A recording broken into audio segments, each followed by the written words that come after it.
A famous author, Ralph Waldo Emerson, once said, "All life is an experiment. The more experiments you make, the better." Life takes us all on a set of challenges and trials that change who we are and who we are to become. There are many decisions that face us in our life that determine our fate, whether it be as easy as, what am I going to eat for dinner tonight? Or as complicated as that question that we all have, what am I going to do with my life? My single most important choice that I made in my life was my decision to join the military at the age of 18, fresh out of high school. My decision to join the military has had a direct influence on the choices I've made in my life, in my career, and what I'm going to make for my choices for tomorrow. Let's begin this tale like all others and start from the beginning. I joined the Air Force fresh out of high school in September of 2002, fresh out of high school like I said earlier. From there I went to Lackland Air Force Base in San Antonio and did my 6.5 weeks of VMT.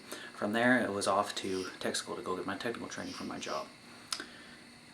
My first step was to go to Keesler Air Force Base, where I did some of my technical training, my brief interview and all that stuff like that. From there I went to Fairchild Air Force Base, where I did my survival training. And then from there I went down to Tinker Air Force Base in Oklahoma, where I was going to do my actual flying training, where I was going to learn actually how to do my job on the jet.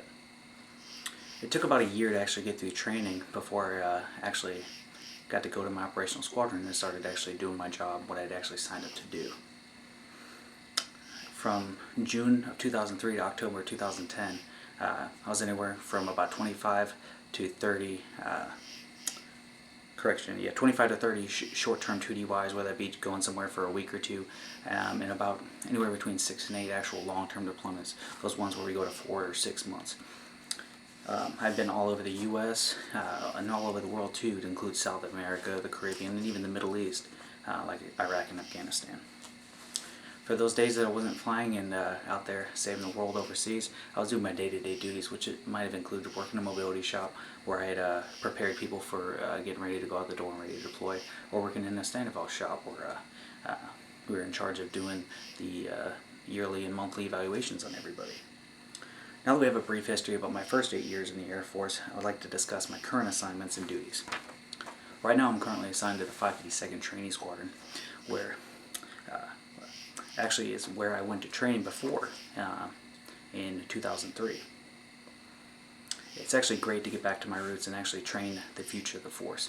It's a little bit different for me going from a crew dog, or where my main concern was, oh, where am I going to be next week, or where am I going to deploy to next, to actually worrying about the future of the force and training the next generation. My day-to-day duties do keep me very busy. Our training squadron is a formal training unit, like I said. What we do is we take a lot of those brand new airmen and lieutenants that have already had their technical training and their BMT, and what we do is we take them and we teach them about their actual flying training and some other stuff like that that I'll get into here in a couple minutes. For me personally, what I do is I'm a supervisor for about anywhere between 60 to 80 troops, just depending on what is needed for me for that day or that class load. With that, it comes with I have to schedule all their training. I've got to build their training folders, pretty much be a first-line supervisor for them, and then also build weekly reports that go to the commanders and the base commanders and the wing commanders and stuff like that. My final duty, or one of my extra duties I do, is I teach the mission qualification training, or the MQT program that we have. And what that is we take everything that our lieutenants and airmen have learned throughout their Air Force career so far. Their flying training, the countless hours of academic sim, flying training, tech school training, BMT training, and it's that last step that we give them before they go out through the squadron. They start going out and saving the world and protecting the world of democracy. And as you can see, my life as being from a crew dog to transitioning to training the next generation has kind of been a big step for me and a big step for the military. The question I ask myself on a daily basis is, where do I go from here? What do I do next? Although there are many roads I can choose from, there's a few that stick out the most in my mind. First, there's the choice of going back to the world of deploying. What that would mean for me is, going back and being a crew dog again. Right now, pretty much being on the road about 250, 260 days a year, going out there, doing what is needed of me, and just kind of being on the road a lot. The second option for me would probably getting a new assignment, whether that be sticking with the E3 or sticking with the AOX and going to different bases in Alaska or Germany or Japan, or taking a non-flying billet like of another formal training unit like down at Lackland or Keesler, or another non-flying billet like a NORAD or a NORTHCOM. And as always, what do I do with school? The question I always ask is, if I leave, where am I going to go? What school am I going to go to? And how am I going to get that done, whether that be online courses or am I going to actually go attend night classes? So now you can see there are many different choices for me, and the question is always going to be prevalent of, where do I go from here?